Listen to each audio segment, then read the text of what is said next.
There is a map sitting in the Library of Congress right now, drawn in ink that has faded to the color of old bone. On it, you can see towns with names, roads with destinations, rivers with crossings. Thousands of people lived in those towns. They were born there, married there, buried there. And today, not one of them exists. The map is real. The places it shows are gone. America has been erased and redrawn more times than most people realize. Entire cities swallowed by rising reservoirs. Towns abandoned when the railroad turned left instead of right. Communities dissolved by war, by industry, by time. Settlements that appeared on federal survey maps for decades before someone simply stopped maintaining the road in. Today we walk through 13 of those erasures.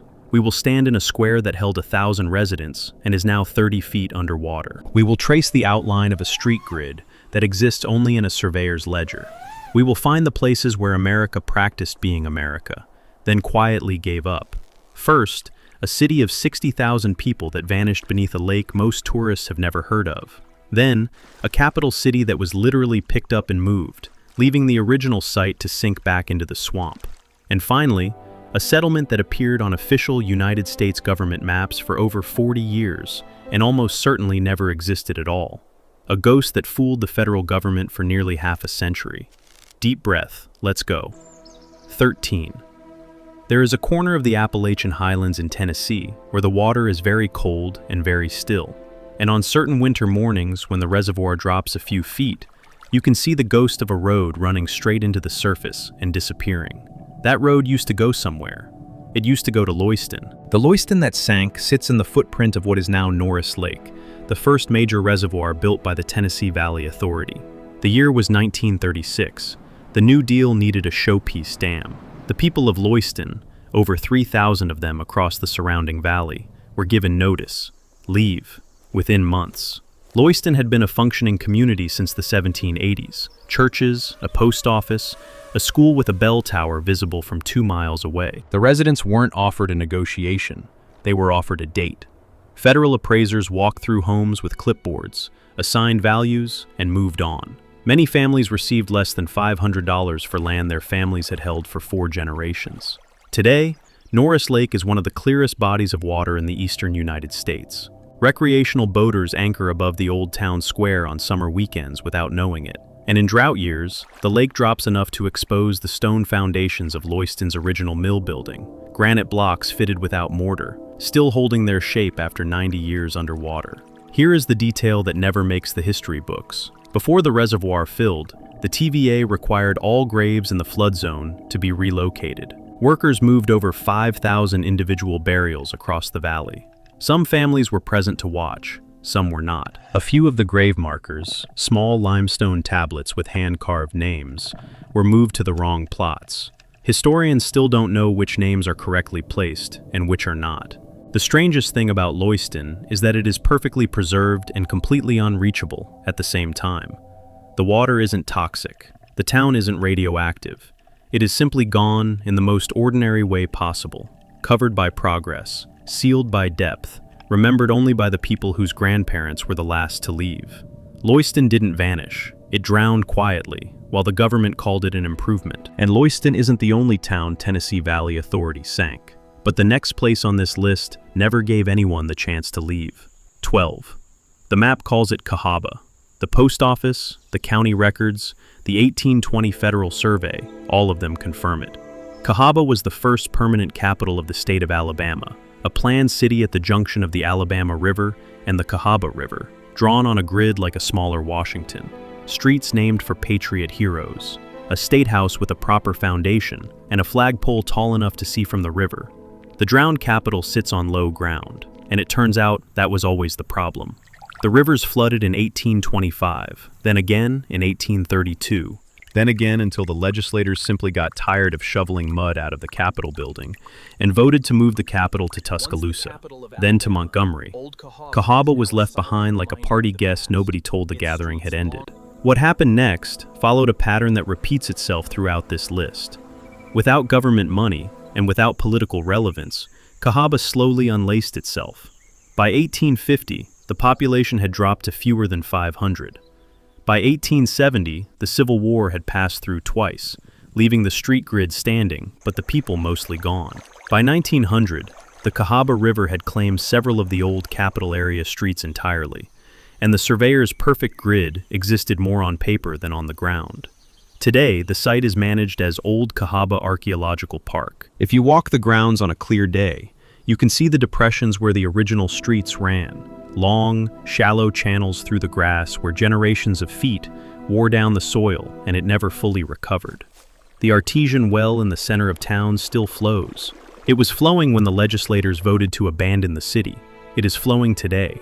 The State House Foundation is the most striking object on the site, a rectangle of handmade brick, each one fired on site by enslaved workers in 1819, still sitting exactly where it was placed over 200 years ago. The building above it is gone. The bricks below don't know the difference. Cahaba was a capital for less than 5 years. It held elections, passed laws, signed documents that shaped a state. And then the river voted too, and the river's term of office has never expired. The next place on this list never had a river problem. It had something worse. 11. On maps printed between roughly 1880 and 1930, there is a small cluster of structures marked in the Texas Panhandle, northwest of Amarillo, near the Canadian River breaks. The name printed beside it is Tascosa. The map shows streets, a courthouse, a post office, a hotel. Tascosa was the first Anglo settlement in the Texas Panhandle, established in the 1870s as a stopping point for buffalo hunters and later a cattle trail hub. The Wild West filing cabinet is what old-timers called it, because Tascosa's courthouse handled more violent death paperwork per capita than almost any jurisdiction in the territory. Billy the Kid passed through. Pat Garrett passed through. The XIT Ranch, one of the largest cattle operations in world history, covering 10 counties, was administered partly from Tascosa's small wooden buildings. And then the railroad came, and passed 6 miles to the south, and that was the end. When the Chicago, Rock Island, and Gulf Railway laid its tracks in 1887, it bypassed Tascosa completely. The town tried to survive on its reputation and its legal function, but reputation doesn't run a hotel, and legal function requires people to have disputes, and people who have choices tend to go where the train stops. By 1915, Tascosa's post office closed. By 1939, the Boys Ranch, a reform school, had taken over the site and converted what remained of the original buildings into something new. The old Tascosa courthouse still stands. It is the last original structure. Limestone walls 2 feet thick, a wooden door that no longer hangs true on its hinges, a roof that has been repaired 11 times since 1880. Inside, the wood floor slopes downward toward the back wall, where the soil beneath has settled unevenly over a century. Boot prints worn into the floor near the entrance, shallow ghost impressions in old pine planking. You could walk into that building right now. Run your hand along the limestone wall. The buffalo hunters touch the same stone. The cattle drovers waiting to file their brands touch the same stone. And then the railroad chose a different route, and all of that touch became history overnight. The railroad didn't destroy Tascosa, it just stopped needing it. That's colder. What comes next was destroyed more deliberately. 10. There is a place on early 20th century maps of Oklahoma Territory where you will find the name Greenwood, marked as a district within the city of Tulsa. On the 1921 Sanborn Fire Insurance maps, the detailed block-by-block survey maps that insurance companies commission to assess fire risk in American cities, Greenwood appears as a fully realized urban neighborhood, 35 square blocks, hotels, theaters, law offices, a hospital, a bus line, grocery stores, beauty parlors, a savings and loan, 35 square blocks of economic infrastructure, built almost entirely by and for Black Americans during the strictest years of legal segregation. The Black Wall Street sat in the flat land north of the Frisco Railroad tracks that divided Tulsa by race and by law. The name came from Booker T. Washington, who visited in 1905 and called it the most prosperous Black community in the United States. By 1921, that prosperity was visible at every corner. Brick buildings 4 stories tall, electric streetlights, residents who had built a self-contained economy because they had been excluded from the economy around them. On June 1, 1921, Greenwood was destroyed. The events of May 31st and June 1st have been documented thoroughly enough that the facts stand without embellishment. 35 blocks burned, over 1,300 homes destroyed, the hospital, the schools, the hotels, the savings and loan, reduced to foundations. The Sanborn maps from before the event show every structure. The Sanborn maps from after show blank rectangles where buildings stood, marked only with the word ruins. What maps don't show is the deliberate obstruction of reconstruction. Tulsa passed emergency zoning ordinances within days of the destruction, widening the railroad setback zone in a way that would have required Greenwood residents to rebuild further back from their original lots, effectively seizing the most valuable commercial street frontage through regulation. The ordinance was ultimately blocked by Black Tulsans, who refused to sign building permits on the new terms. Greenwood did rebuild, and it would be erased again, more slowly, by urban renewal projects in the 1960s and 1970s, when an interstate highway was routed directly through the district. Stand at the corner of Greenwood Avenue and Archer Street today. Look north. The land is mostly parking lots and a few institutional buildings. Below you are the foundations. They are still there. Ground-penetrating radar surveys commissioned in 2020 confirmed it. The layer of ash and destruction is readable underground, like a geological record. 2 inches of carbon and collapsed brick marking the exact date. Greenwood wasn't lost to time, it was taken, twice. And the next place on this list was taken by something that asked permission from no one. 9. There is a stretch of coastline in Louisiana where the maps simply disagree with the ground. A map from 1950 shows the Isle de Jean Charles as a substantial island, 2.5 miles long, half a mile wide, covered with oak trees, and connected to the mainland by a single road running on a narrow ridge. The same map, updated in 2020, shows a sliver, a reed bed, open water where the ridge used to be. The oak trees are gone. The road connects to nothing. The disappearing island sits in Terrebonne Parish, south of Houma, and it is vanishing at a rate that experts measure in football fields per year. Louisiana loses a piece of land the size of a football field every hour and a half. Ile de Jean Charles is losing faster than that. Since 1955, the island has lost 98% of its land area. The math works out easily, from 22,000 acres to roughly 320. The people who live on Ile de Jean Charles are members of the Biloxi Chitimacha Choctaw tribe, one of the few indigenous communities that managed to hold on to their land through centuries of displacement, only to watch it dissolve beneath them. They didn't leave and they weren't moved. The island is leaving them. The causes are documented and compounding.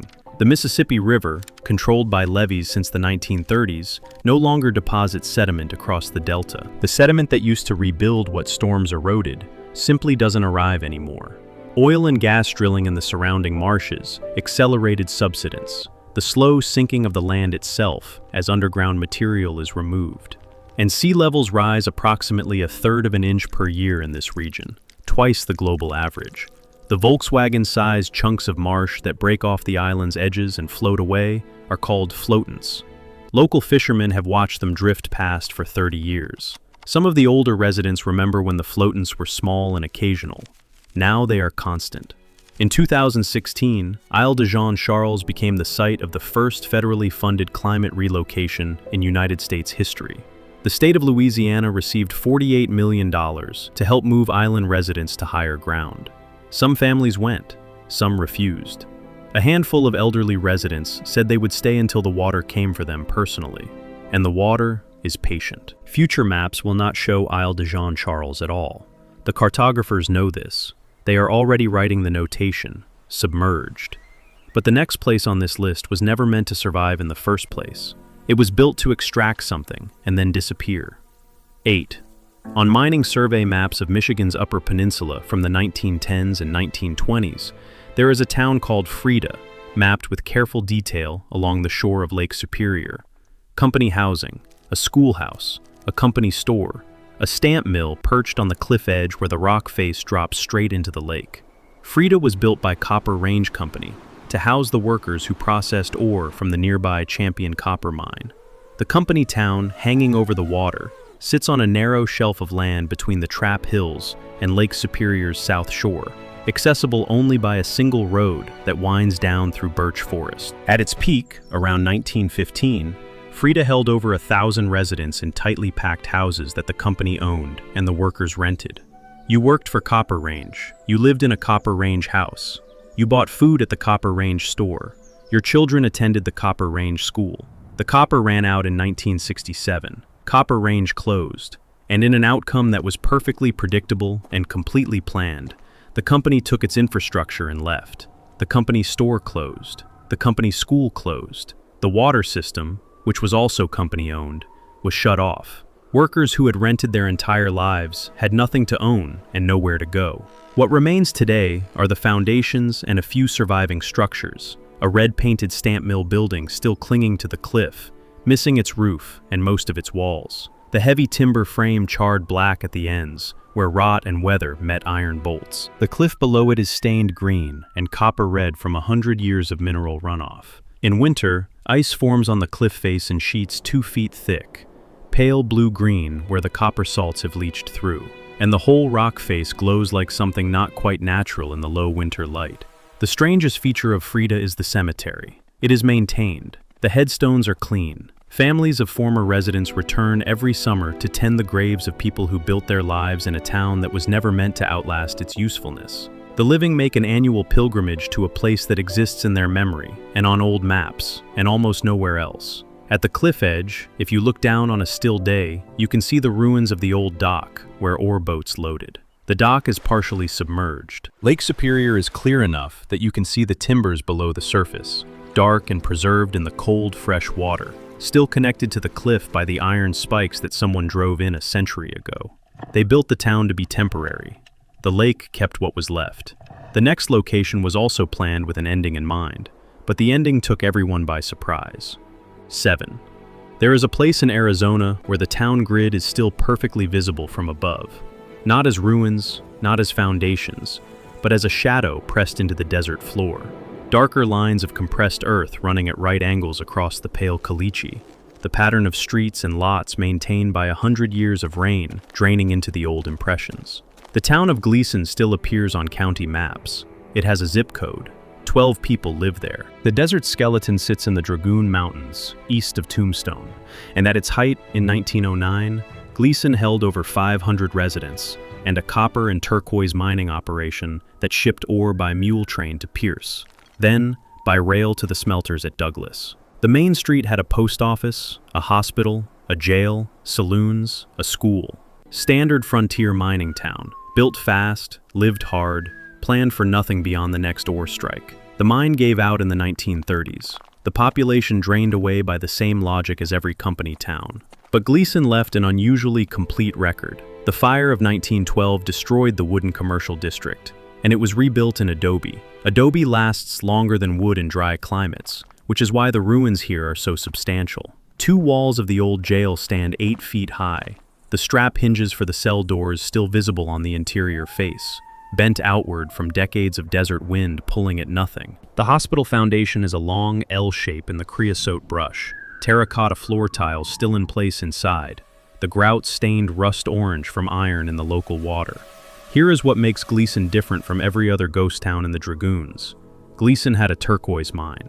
Native American communities had worked the turquoise deposits for centuries before Anglo miners arrived. When the company town collapsed, the turquoise didn't stop. Small-scale miners worked the deposits through the 1940s and 1950s.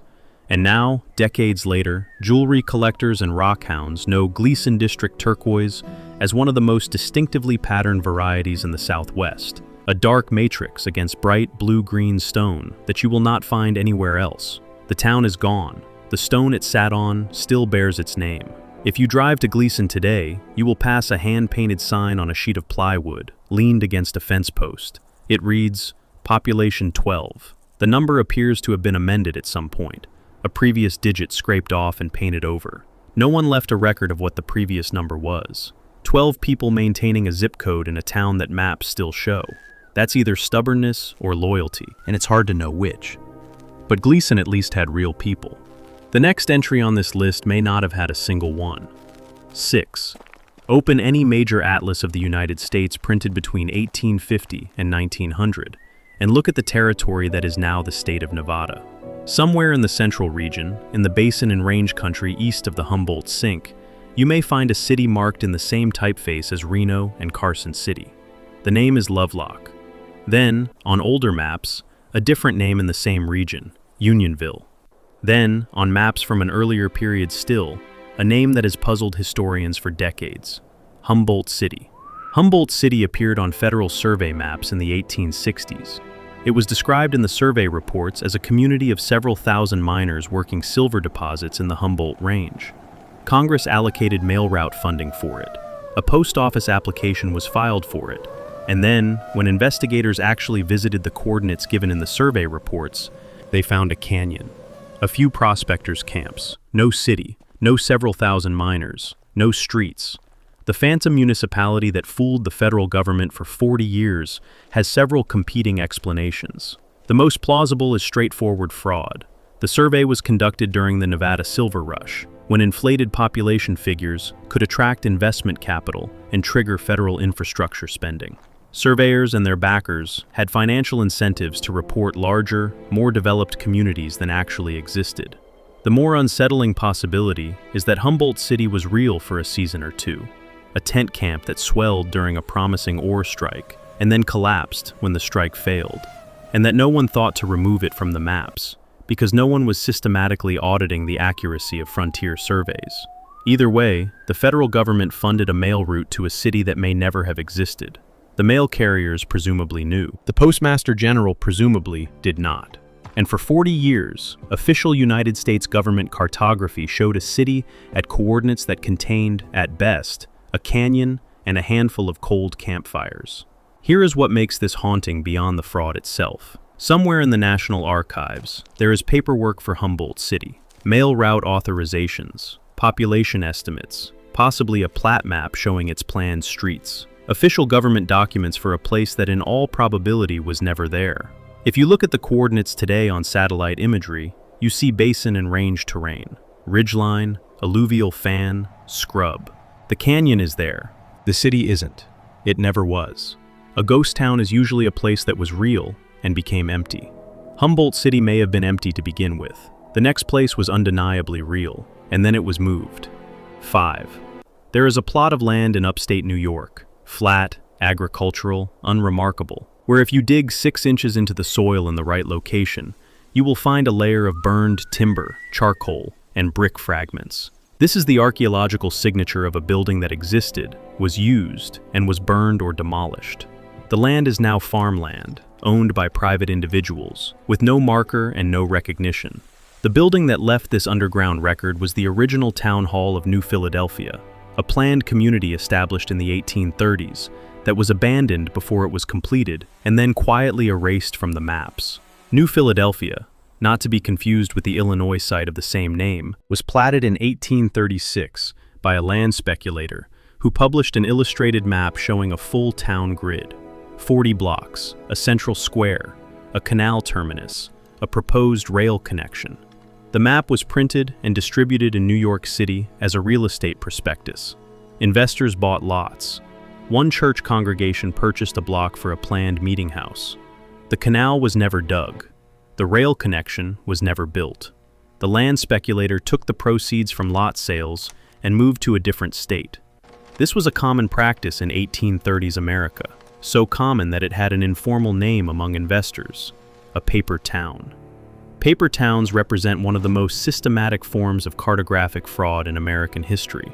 A skilled illustrator could render a fictional city in enough detail that the map became indistinguishable from a survey, complete with street names, public squares, waterfront improvements, churches, and hotels that existed only in ink. The map was the product, the land was the collateral. And when buyers eventually traveled to their purchased lot and found a field, the speculator was long gone. New Philadelphia's map is still held in the collections of a local historical society. The printed town square is beautiful. Shade trees line the illustrated streets. The artist drew figures strolling the commercial district, men in top hats, women with parasols. It is a rendering of a life that was sold to people who wanted exactly that life, in exactly that place. And the place never existed. But unlike Humboldt City, there are real people who have real loss attached to this map. The congregation that bought the church block never built. Their money is in that map. Their hope is in those illustrated shade trees. And the field where the town square should be has been growing wheat and corn for 190 years without knowing what it almost was. The next entry almost became something similar. Almost. 4. In the summer of 1811, a convoy of flatboats moving down the Ohio River passed the confluence with the Wabash and entered a stretch of river bottom that seemed ideal for settlement. The land was flat, the soil was rich, the river access was unobstructed. A group of investors from Lexington, Kentucky, acquired the land and platted a town. They named it Fulton. They filed the plat with the territorial government. They began selling lots. The floodplain city that economics built sits on the Illinois shore of the Ohio River, in what is now Massac County, a location so prone to flooding that modern federal maps designate the original Fulton town site as inside the 100-year floodplain. The investors knew the land flooded. Frontier towns on river bottoms always flooded. The calculation was that the trade advantages outweighed the periodic inconvenience. What the investors did not calculate was that they platted Fulton in 1811. On December 16, 1811, the first of 3 massive earthquakes struck the New Madrid seismic zone, the most powerful series of earthquakes in recorded North American history. The ground along the Ohio River liquefied in places. Sand blew upward through cracks in the soil in geysers. The river ran backward for several hours. The shaking lasted for months. Fulton was never built in any substantial way. A few structures existed. None survived. The investors abandoned the plat within 2 years. The territorial records show the lot sales and the plat filing, and then, abruptly, nothing. No improvement permits, no disputes over property boundaries, no post office application. The plat map of Fulton still exists. It is a grid of numbered lots, clean and optimistic, a small city waiting to be inhabited. The surveyor's hand is steady and confident. Streets are named. The river frontage is marked as premium commercial property. You can stand on that river frontage today. The ground is soft. In wet years, it smells of anaerobic mud, even in the summer heat. Cottonwood trees grow where the commercial street was mapped, their roots drinking from a water table that is never very far below the surface. The river is right there, broad, brown, moving constantly. The survey said this was a premium location. The earthquakes, when they are overdue in the New Madrid zone, are anticipated by seismologists. The cycle runs roughly 500 years. The last major event was 1811 and 1812. The math is uncomfortable. Fulton was abandoned because the ground moved, and the ground isn't finished moving. But the next place on this list wasn't abandoned. It was deliberately destroyed, and then deliberately forgotten. 3. There is a town in North Carolina that appears on the 1930 census with a population of 1,174 people. A modest mountain community with a school, a general store, a Baptist church with a white clapboard steeple that locals said could be seen from the ridge a mile above town. The town was called Proctor. It sat in the Hazel Creek watershed, deep in the Smoky Mountains, one of the most remote inhabited valleys in the eastern United States. The last town in the cove was not abandoned by economics, or by water, or by geology. It was taken by an act of Congress. In 1934, the Great Smoky Mountains National Park was established. The enabling legislation required the complete removal of all residents from the park boundaries, no exceptions, no buyout negotiations with individual families, federal condemnation of all private land within the boundary. The Proctor families had been in the Hazel Creek Valley since before the American Revolution.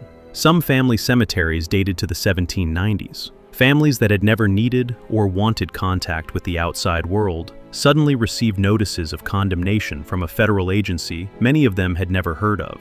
The compensation offered was based on Depression-era land assessments, which meant it was low by any reasonable calculation. Within a year, Proctor was empty.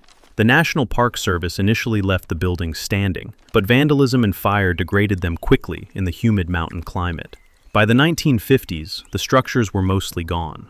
By the 1970s, the forest had reclaimed the lots. Here is what still exists at Proctor, accessible only by a 5-mile hiking trail along Hazel Creek.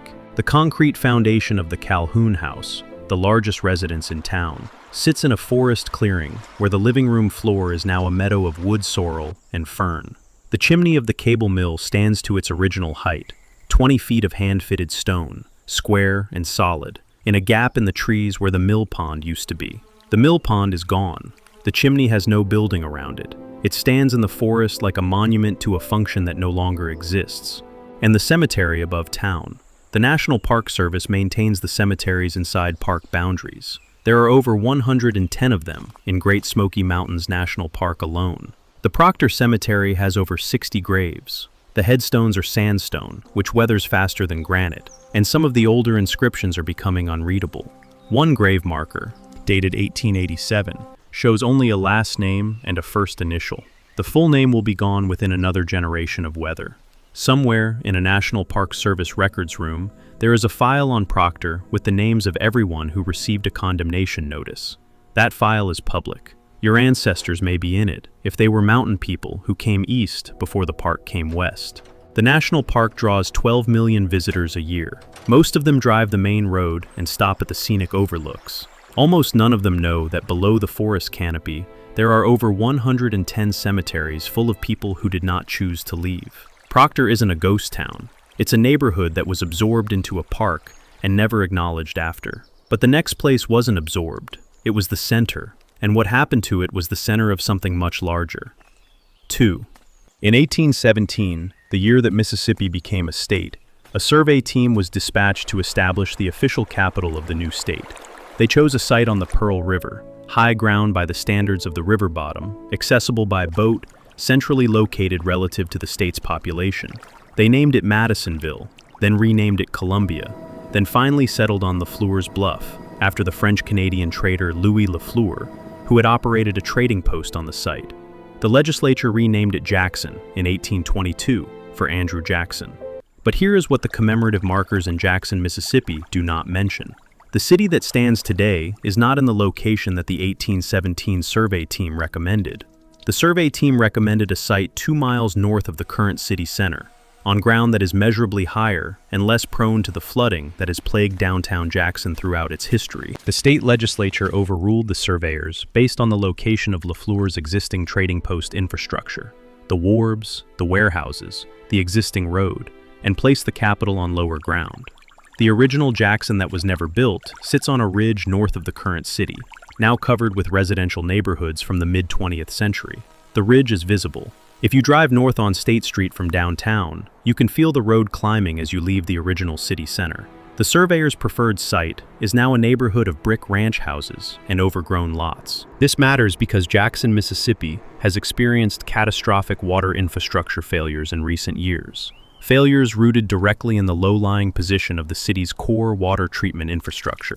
The same floods that have always plagued the Pearl River bottom have interacted with aged pipes and underfunded systems to produce water crises that left hundreds of thousands of residents without safe drinking water. The 200-year-old surveying dispute is not the cause of those crises, but the surveyors in 1817 knew the ground was wrong. They wrote it down. The legislature read it and chose convenience over engineering, and the ground has been making that argument ever since.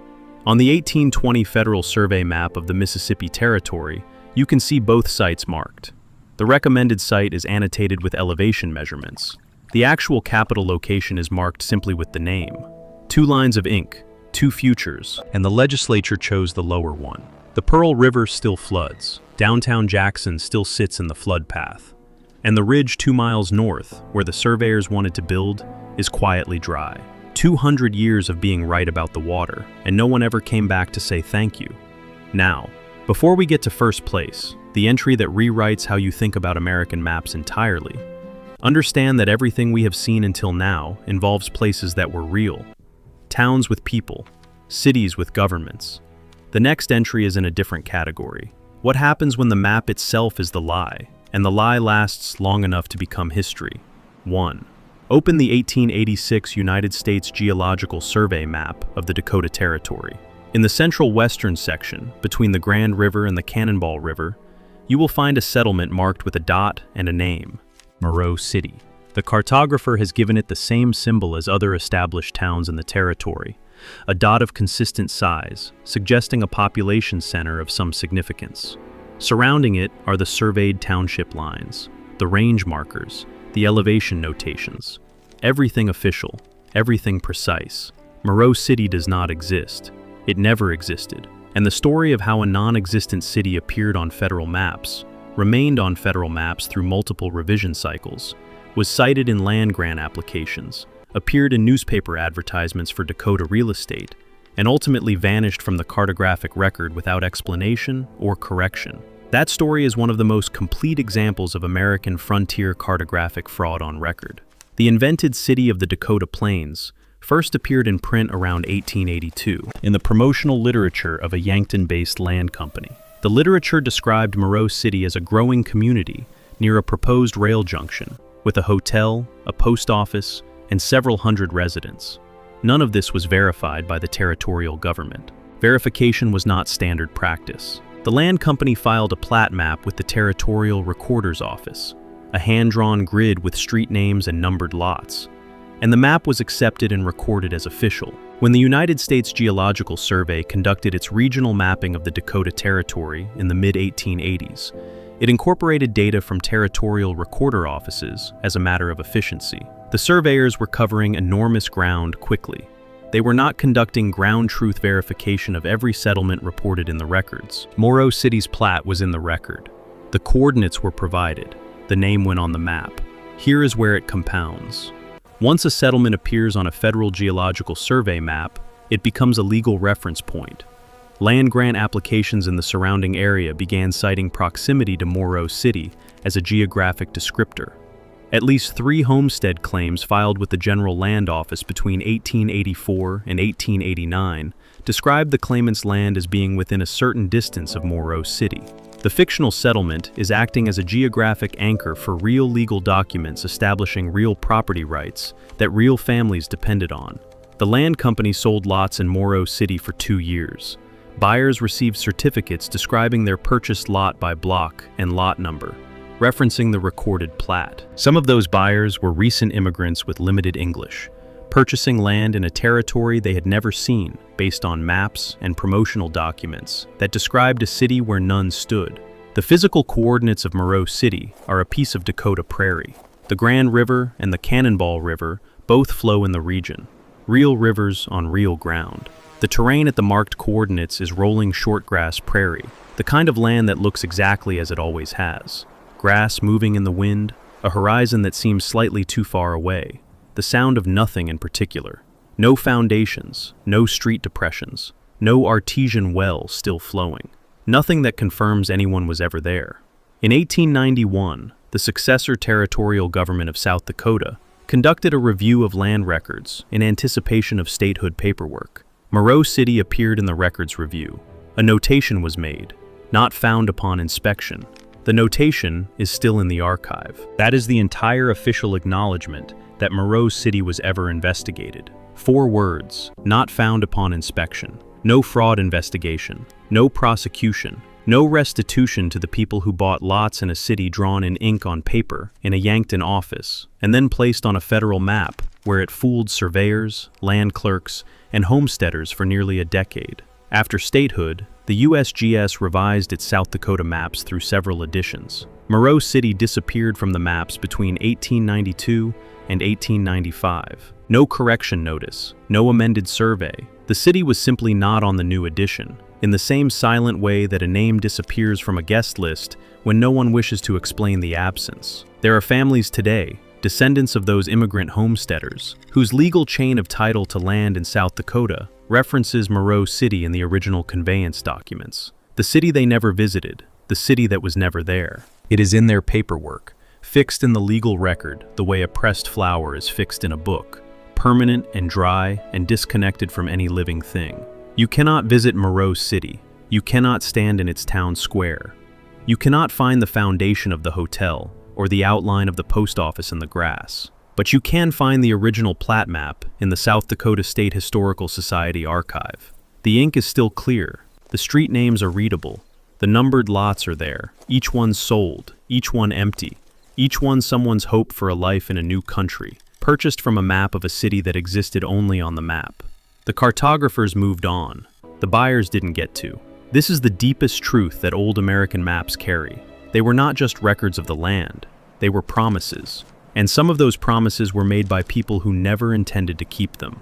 The land still holds the shape of what was planned and abandoned. The reservoirs still cover the towns that were sunk for progress. The forests still keep the cemeteries of people who were told to leave. And in archives across the country, there are plat maps for cities that were never built, filed by hands that are long gone, accepted by governments that had no reason to doubt them.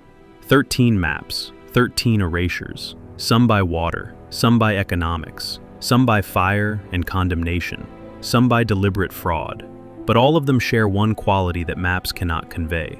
Someone believed in them. Someone planted roots in those places, or spent money on those lots, or made a life inside those grid lines.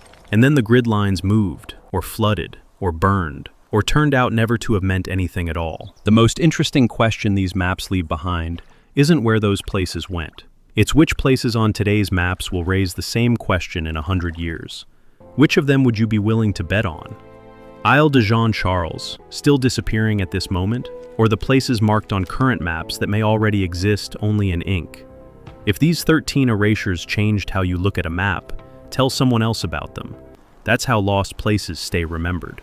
Stay safe, and see you soon.